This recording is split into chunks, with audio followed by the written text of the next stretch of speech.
Hello there guys, welcome to Dino's Vault and welcome to my first drive review of the Toyota Urban Cruiser. You say better late than never, Dino bhai. The High Rider is already here. We want you to review that. Well, I'll try and review that once the car is here.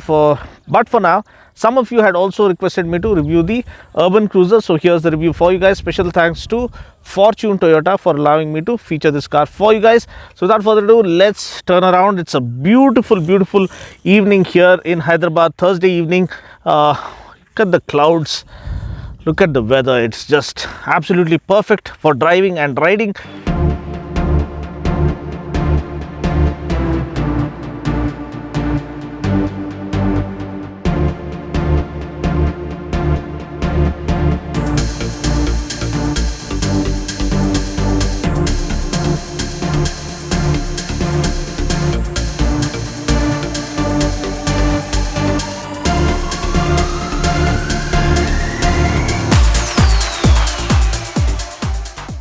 So giving you a quick 360 walk around of the Urban Cruiser. It's absolutely identical to the Brezza. There's no doubt, no two ways about it.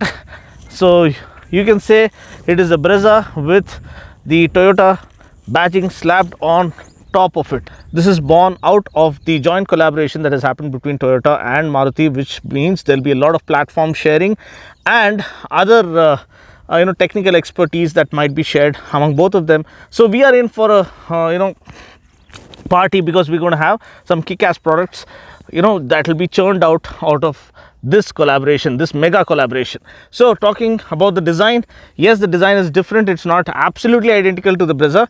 It does remind us to 90% of the Brezza. The grille is completely different. It has been redesigned.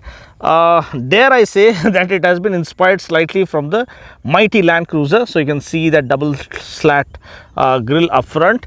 And lighting wise, I've always been a fan of the lighting that is offered by Brezza, because dual LED projectors and LED DRL fog lamps, best in class when it comes to light spread and light throw. That doesn't change here. It is the same lighting setup. You also have massive fog lamps, neatly designed front bumper and a skid plate up front. Then coming to the profile, full body cladding all around, along with flared wheel arches and 16-inch wheels and disc brakes only for the front wheels. You don't get disc brakes at the back. And then of course ORVM mounted turn indicators, power folding mirrors, body colored door handles, black and B pillar and C pillar, and then of course you have this integrated spoiler, roof rails, and also at the back the tail lamp remains the same as well. Chrome lovers, you have the Urban Cruiser branding in complete chrome at the back, and also you have a rear bumper with again a skid plate kind of a feel to it. So this is about the exterior design. I kind of like it. Nice simple SUV kind of a silhouette. It looks like a proper SUV when no matter which angle you choose to look at it from. When you move in, you have neatly laid out interiors as well. Have a look at this. So all black interiors, very neat, classy, elegant, no funky stuff. Again, all black seats, again nice fabric, nice cushioning, good side bolsters to make you feel comfortable, manual seat height adjustment, and tilt adjustment for the steering wheel, and you have all the audio and phone controls along with the voice command feature on the steering. You also have cruise control. We'll talk about the rest of it later. Quickly looking at the space at the back, you have abundance of space, very good amount of leg room, decent amount of headroom even for people who are 6 feet tall. Then you also have this central armrest with cup holders and a 60-40 split seat, dedicated headrest for the 2 passengers at the back. You don't get headrest for the 3rd passenger in between. So that is about the 2nd row.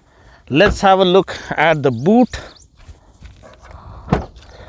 So boot is again very well spaced out, so that's a major plus. 328 liters of boot space, 60-40 split seat, fold flat and make room for more to carry your washing machine and refrigerator along with you. Full sized wheel right over here, so that is another good thing, but you don't get an alloy wheel. Parcel tray is removable, And let's close this for now. Tail lamp is neatly integrated, and now let's move in and check out the rest of the stuff. Okay, now that we're inside, taking a look at the speedo console startup animation. Lights up in blue. It's nice and classy and simple, yet it works all the time. Here is the Toyota logo coming up, and you have an MID multi-information display in between that gives you all the readouts like range, average fuel economy, average speed, and other details. On the other side you have the trip info, I believe. There you have it, trip A, trip B, and other details. Then you have a 7-inch touchscreen infotainment system with Apple CarPlay and Android Auto wired support, and then of course you can have all the settings to tweak around and set as per your personal preference. So this is something you need to understand, and that's what I keep telling you, everything is so neatly laid out. You have massive number of equalizers, more than the one that we get in the new one. So this is 1 2 3 4 7 band equalizer. That's cool, man. And then you have the automatic climate control, you have a USB charging port and a headphone jack, and also a charging socket right over here. You don't get wireless charging bay here. Here you have the manual gear stick. Here you have twin cup holders, bottle holder right over there, twin glove box setup, one on top and one at the bottom. Okay, and then you have a sliding armrest with concealed storage right over here. So this is about the utility features that the Brezza has on offer. I'm sorry. So this is about the utility features that the urban cruiser has on offer. Okay, now talking about the safety features: dual airbags, ABS with EBD, rear parking sensors, ISOFIX seats, and also the rear view camera is of good quality. And then of course the automatic variant, you have a hill hold assist and other safety features that you come expecting in an automatic. And apart from that, talking about the powertrain, you only have one engine option, 1.5 liter 4-cylinder petrol, the K series engine that puts out 104 bhp of max power and 138 newton meters of max torque. In terms of transmission options, you get two transmission options. One is this 5-speed manual, the other one is a 4-speed torque converter automatic gearbox. So this concludes the overview of what the urban cruiser has on offer. Now I'm really curious to test it the old-fashioned way, because the manual gear stick is pure love. Hi there guys, welcome to Tino's World. Welcome to my first drive review of the Toyota Urban Cruiser. Better late than never. Now you guys requested me to review this if possible, and you also requested me to review the Hyrider, but this is what is coming up first. We all know that this is a Brezza with a Toyota badge slapped on top of it, but we still have hardcore fans who love the simplistic design and the simple formula that simply works actually. So this is the Toyota Urban Cruiser for all the Toyota fanboys who wanted an entry-level SUV. So we have the same layout, the same dash, the same infotainment system, the same speedo console. Everything is absolutely identical to the previous gen Brezza. And wow, you can see the power folding mirrors opening up. I love the fog lamp housing on this, and the grille has a slightly tweaked up design to differentiate this.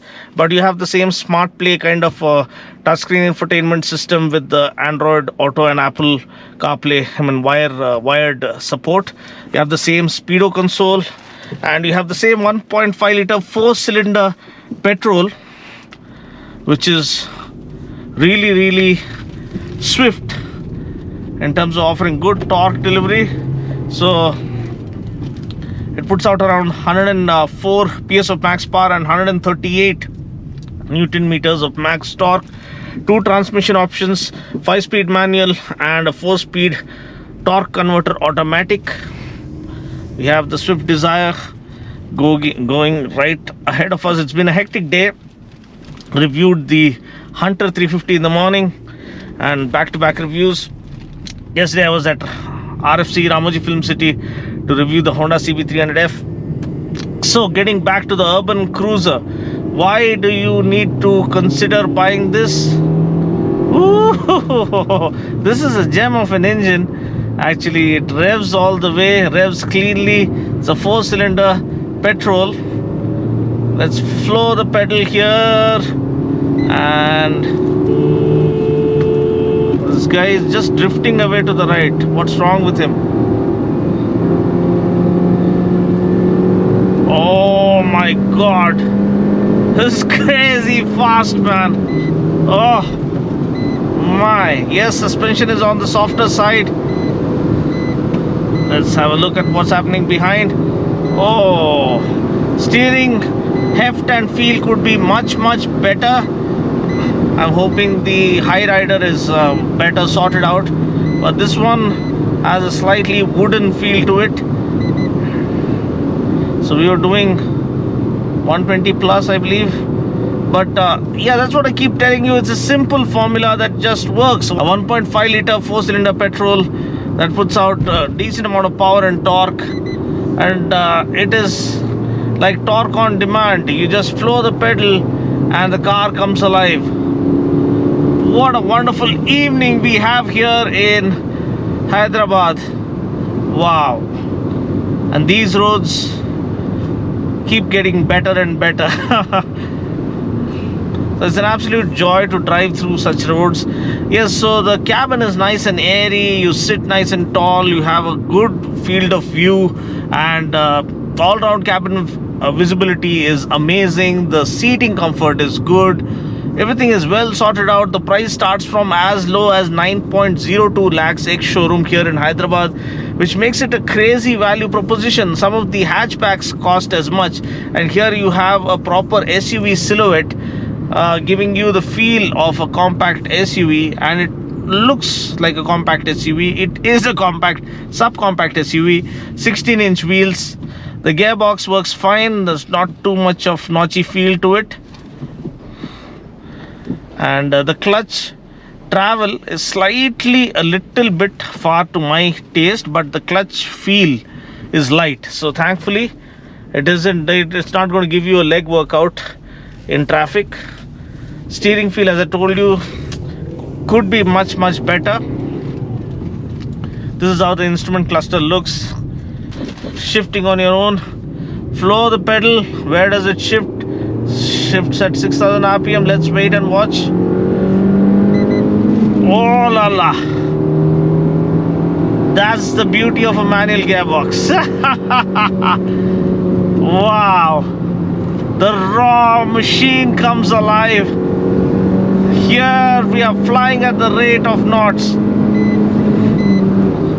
Shifting beyond 6000 RPM. Doing around 140 kilometers per hour. Ooh, the thrust kicks in. So we have more traffic here than usual, but you got an idea. I think you need to come early in the morning. That's when the road is completely empty. But you guys got an idea as to what this machine is capable of. In the 4th gear, we were doing 140, and easily you can push it up to 160 or even 170. So that's been the case with the new compact SUVs. So how does it feel? Yes, that's what I keep saying. It's not too much of a fuss, too much of in-your-face kind of gizmos and gadgets to blow you off your feet. It's just simple formula that works, and all the good old fanboys of the older Brezza design still have this option to go with, because the Brezza has been upgraded and you have a completely new design language that has been adopted. It is crazy expensive as well, along with all the goodies that it comes equipped with. But here you have all the right things in the right place. You have a manual gearbox, a 4-cylinder petrol, tried and tested, nothing to worry. Toyota badging that stands up for bulletproof reliability. We have the Fortuner giving us a flyby right over there, and Fortune Toyota it is. So thanks to them for allowing me to bring you a quick fire review of the urban cruiser.